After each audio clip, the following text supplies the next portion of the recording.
Welcome to the Bentley stand at the 2017 Frankfurt Motor Show, and this is a brand new Continental GT.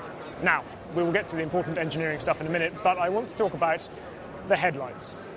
They are things of absolute beauty. If you said that somebody was going to design a headlight around cut glass crystal, well, you'd think it might look dubious, but these are absolutely stunning. There are 82 LEDs in each one, and apparently there's a welcome setting you can have so that they glow forwards from the back.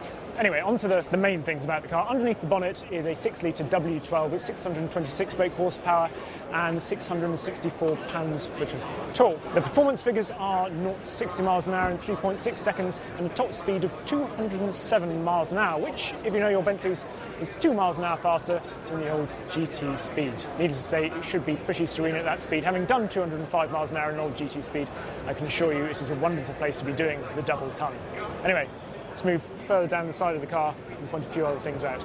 Now, I thought I'd crouch down here because, firstly, there's a lovely little design detail. We've seen this sort of flying bee before, but it's much better integrated into this new Conti GT. The brakes, 420mm, these are the largest iron brakes ever fitted to a production car.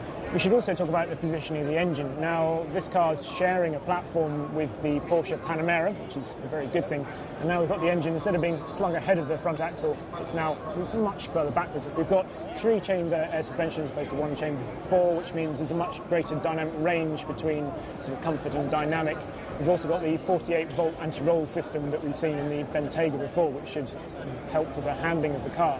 In terms of overall curb weight, this now weighs 2,242 kilos, which is obviously very heavy, although it's 75 kilos lighter than the old car. However, they're saying the handling of this car is going to be really quite different. There's a good reason for that. So let's go around to the back of the car. This is essentially a rear-wheel drive car until it needs to be an all-wheel drive car, at which point, in normal mode, it will send up to 400 Newton-meters of torque to the front axle. In dynamic mode, it will send up to 80 Newton-meters of torque to the front axle. Now, for those of you sort of working that out, yes, that means it will drift. Apparently, you can sort of turn it in on the brakes and then just steer it through on the throttle, which is very un-Conti GT-like, but sounds like an awful lot of fun. But of course, the Conti GT, as much as it should be a driver's car, should also be able to waft you across continents in complete comfort. So let's go and have a look at the interior, because that is something that is enormously important to this car. The old Conti GT was a lovely thing, but to be honest, by the end of its lifetime, it really was starting to show its age. Not, I don't think, particularly in the way it looks, or certainly not the way it went, but just in the interior. This had to be a big step up, and my word it is. This is the first time I've sat in it or really looked at it, and it's beautiful in here. It's exactly what you expect from a Bentley. This is the rotating display, which is either these 3 dials here. When you press this button, then it will go to a huge screen, which is all completely up to date. And we have maps, we've got your jukebox, we've got all the drive settings here. We've got a full digital dash behind the wheel here with sort of almost 3D look to the dials, despite the fact it's 2D. So there we are.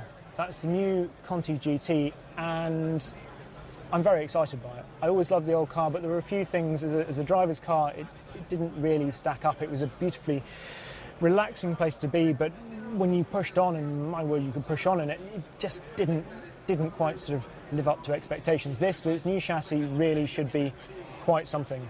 And the looks, it's done a brilliant job of looking sleek, yet still somehow brutish. It's taken a lot from that XP10 Speed 6 concept and put it into reality.